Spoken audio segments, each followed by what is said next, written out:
Hi, I'm Cassie, and I'm going to walk you through question 35 of the AAMC's official physics question pack. So this is the first question related to passage 6. And what we want to know here is why are those positive ions stay in place? Like, why are they fixed in place? Whereas the sea of electrons seems to move back and forth around the positive ion. Let's take a look at the answer choices one by one because there's a lot of really great concepts that come up in the answer choices to review here. So answer choice A asserts that the ions are bound together with a strong nuclear force. Well, what is a strong nuclear force? We know that in the nucleus of an atom, we have what? We have two types of particles. We have protons and we have neutrons. And then the electrons orbit around those protons and neutrons in the nucleus. So what kinds of charges are in the nucleus of an atom? Well, a heck of a lot of positive charge from those protons, right? The neutrons are neutral. So we have all these positive charges in the nucleus of an atom. What do we know about when we have a lot of the same kind of charge? They're going to repel each other, right? Those positive charges are going to repel each other. So how does our nucleus stay together? Because wouldn't those positive charges want to essentially destabilize or kind of explode our nucleus? Well, that's where the strong nuclear force comes into play. This nuclear force works to keep that nucleus together, despite the repulsion of all of those positive protons in the nucleus. Now, this force is incredibly strong, but it works over a really short distance, like less than the diameter of a proton or a neutron itself. So in the context of this question, which is talking about our plasma, this strong nuclear force isn't even going to be relevant because we're talking about ions. Ions are not something that's within the nucleus of an atom. They're atoms themselves. They're just charged atoms. So that's why this answer choice is wrong. Now let's take a look at answer choice B. Answer choice B asserts that an ion is much more massive than an electron. So this is going to be the correct answer, but let's look at why. So first of all, let's review what is an ion?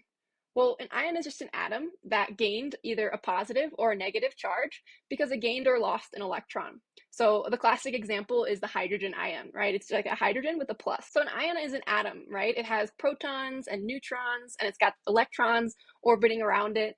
And we're comparing the mass essentially of an atom, right, an ion, to the mass of a single electron. So the mass of that ion is obviously going to be much, much greater than the mass of that single electron. Take, for example, a hydrogen ion compared to a normal electron.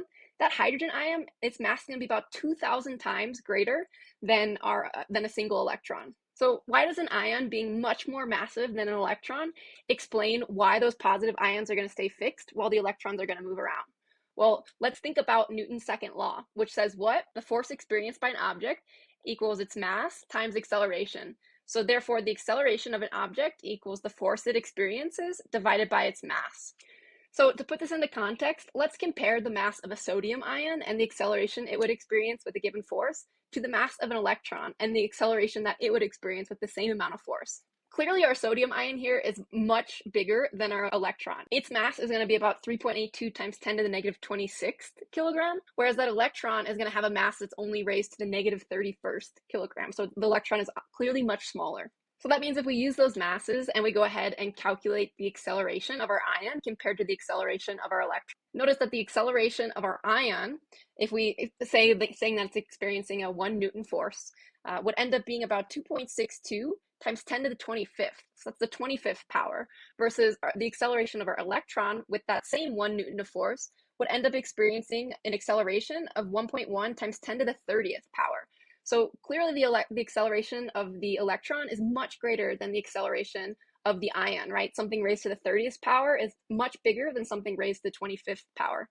In fact, the acceleration that the electron feels is about 42,000 times greater than the acceleration that our sodium ion feels. So this clearly shows you that that's why those positive ions appear to stay fixed while the electrons are moving around like a sea, because they're experiencing much less acceleration than the electrons are. Now finally, answer choice D.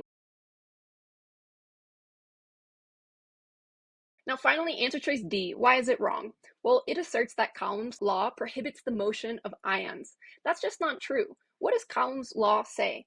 Well, Coulomb's law calculates the force between two charged particles, like ions and electrons in this case. It says that the force depends on the charge of the two particles and how close they are together.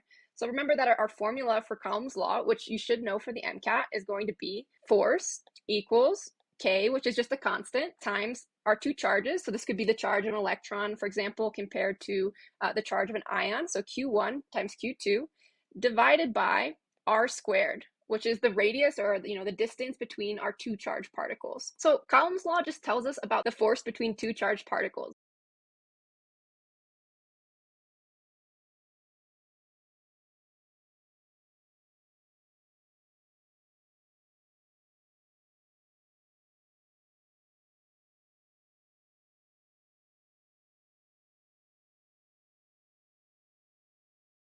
So Coulomb's law just tells us about the force between two charged particles. It doesn't tell us about how that affects their motion. To do that, we have to go back to Newton's second law again of force equals mass times acceleration. And again, solve for acceleration being force divided by mass. And think about just like we did in answer choice B, why the positive ions are going to experience a greater acceleration, having a greater mass than the electrons. Now, remember when we used Newton's law to calculate our accelerations here, the sodium ion, it still experienced an acceleration. It experienced this amount of acceleration. It's just that the acceleration that the electron, being much smaller, experienced was 42,000 times greater than what the sodium ion experienced. In other words, this answer choice is wrong for two reasons. First, it says that we should be thinking about Coulomb's law here, when really what determines the acceleration of the particles is more about Newton's law. Okay, and then second, this answer choice is wrong because it says that the motion of the ions is prohibited, when actually we know that the ions are going to experience a little bit of acceleration. It's just they're not going to experience very much acceleration relative to the electrons. A metaphor that might help to think about this is imagine the electrons are like feathers, and the ions in this case are like boulders. Well, if a big wind comes through and affects both those feathers and the boulders, the wind is going to move those feathers a lot, but it's probably hardly going to move the boulder, if at all. So again, the answer to this question is that our positive ions are considered to be fixed. They're not really going to move because they're much more massive than our electrons. So I hope this helps. If this helps, please give this video a like and subscribe to my channel for more content like this.